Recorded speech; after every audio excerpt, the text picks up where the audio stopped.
We should never allow the government to decide what is acceptable speech and what is unacceptable speech.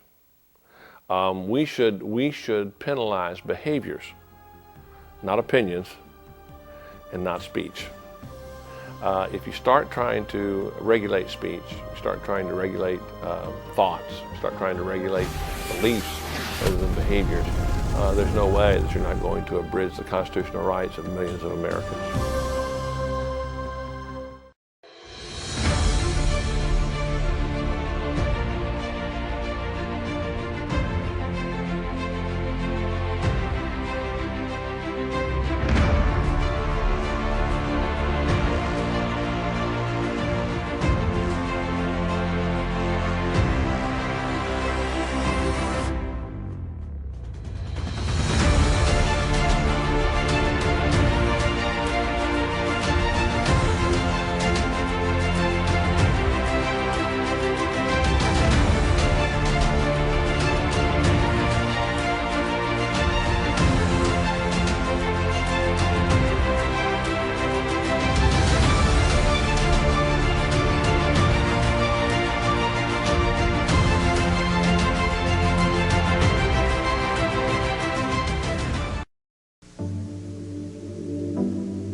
drop that gun.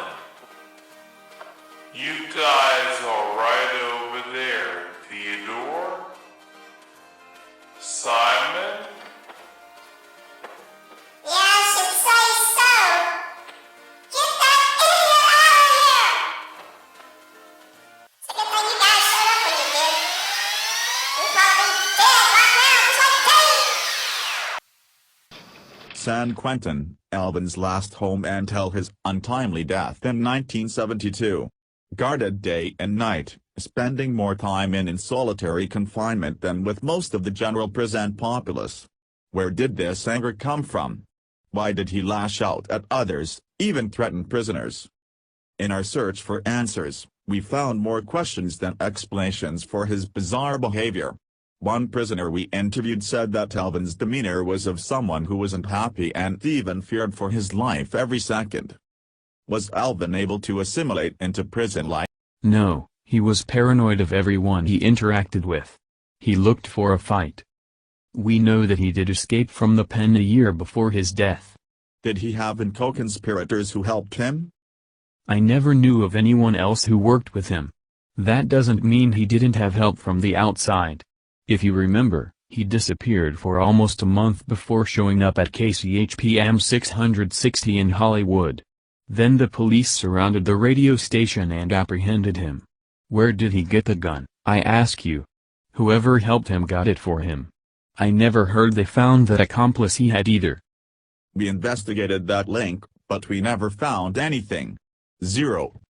We attempted to interview Charlie Manson before he died, but he refused to talk about Alvin, the chipmunk. His claim was that Alvin was even more psychopathic than he was. Laughing all the while, so we don't know if we can take his opinions seriously. He also told us that Alvin was in isolation even more frequently than Charlie Manson himself. We asked Manson if he ever had the opportunity to speak with Alvin during these isolation confinements, and he only said one word to us: baffling. Was Alvin the chipmunk insane or just terrified from the surroundings he found himself in at San Quentin? No prisoner would ever confide in us a definitive answer to this observation. It is our opinion that whoever conspired to murder Alvin still has control within the prison itself, because even though all direct links to the crime have been found to be dead, no one in the prison would speak to us in a free train of thought. Every word they said seemed to be in a fearful way, like someone listening for them to say something they weren't supposed to talk about. Conspirator theorists say that this whole matter appears to have many similar characteristics to the assassination of President John F. Kennedy in 1963. Anyone who was indirectly involved with the assassination met untimely or premature deaths within 2 years after the assassination, and mostly under strange circumstances. Was there a conspiracy to murder Alvin the Chipmunk? Absolutely, from all the evidence we have learned over the past 47 years, but we still cannot link those associations with the crime. Remember that the Department of Justice confirmed the involvement of organized crime in this murder of Alvin. Organized crime has direct ties to the murder of Teamster Union leader Jimmy Hoffa, and to this day, they don't know where his remains are.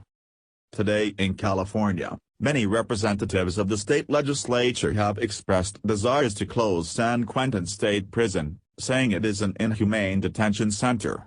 They practice barbaric and cruel acts against its prisoners. Even tortured to give confessions to guards, according to congressmen who have ties to Nancy Pelosi in Washington. They would not appear on camera for this program and wish to keep their identities confidential for fear of reprisals from fellow politicians. Only recently did the present warden of the pen, Mr. Ronald Davis, would even now give information about the murder. All evidence of the crime was suppressed by the DOJ in 1972, fearing an uprising in the prison itself. All media outlets were refused access to any photographs of Alvin's body after the murder, claiming family privacy laws. Today, we are the only network to have acquired exclusive rights to show this photograph of Alvin that day he died in his cell. It should be noted that Alvin originally had his own private cell, but after being placed so often in isolation they decided to punish him by placing him with 2 other prisoners in a cell that last year of his life in 1972. This is Walter Cronkite. The news apparently official. Alvin the Chipmunk today was found dead in his cell at San Quentin State Prison. The first reports say Alvin's body was discovered during normal morning checks and was apparently severely stabbed in his chest with multiple lacerations and a direct jab in his throat. According to guards who constantly observed Alvin's demeanor, he was adamant that he was not Alvin, but a person named Alfonso Gorkin. Whether this might be true or not, this reporter can't make any assumptions. The warden of the prison said there will be no public viewings because of the severity of the attack. No photographs will be allowed, and the funeral is expected to be permitted only by immediate family members only. For CBS World News in New York, I'm Walter Cronkite. Ladies and gentlemen, we interrupt this normal program with a news flash. Today, tragedy has struck at the EMI studios. Apparently, the normal camaraderie that occurs between Dave Seville and the Chipmunks has turned violent. We have this excerpt of an audio that was picked up during one of their recording sessions. Because of the graphic nature of this, only audio will be presented. We can hardly stand the wait this Christmas. Don't be late. Alright, come on, let's go. We'll take it from the top, Dave. Like when there's an intermediate there. Alright, let's start with the music again. Look, Dave, I've had it with you. We tried everything to get this record recorded. Every single time we start arguing about this, I'm really fed up with it. Look, Alvin, I mean, if you're not happy, there's the door. Get out, okay? Because, I mean, we're here to make money, and we're not here to argue about what you want to be recorded on the record and what we know has to be recorded. So that's the way it is, huh, Dave? It's either your way or the highway, huh? Okay, listen, this is the control room. Let's cut out that arguing, alright? Let's get on back to recording. We gotta get this thing done. We know we're on a tight schedule, Alvin. So let's just do it the way Dave says. Very good, Simon. Naturally. You were smooth, Theodore. Alvin, you were kind of flat. Watch it. Alvin? Alvin! That takes care of you, Dave. According to eyewitnesses, Alvin continually shot until all the bullets in his gun were gone. He's right now being incarcerated at the local county jail. If we get any new information, status, of whether he's dead or not, we'll let you know. We now continue with normal programming.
Today in America, America, it's the twilight of summer. Most 5-year-olds are enjoying their last days of summer freedom or starting school for the very first time. They're talking about superheroes. They're talking about playground slides.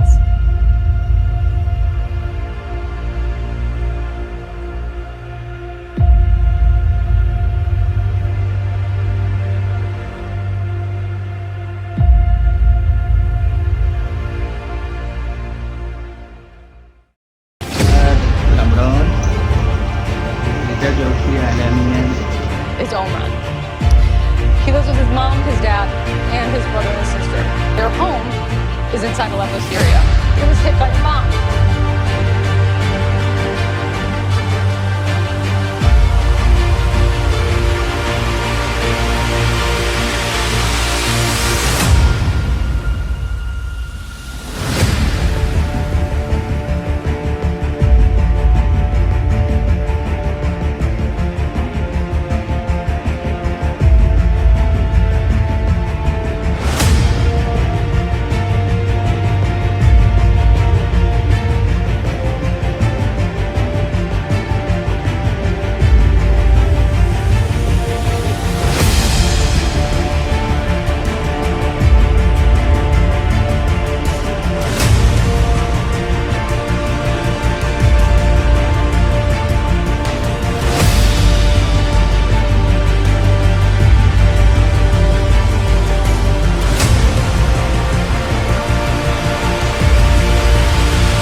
معمران دقنيش قديش عمرك؟ 4 سنين.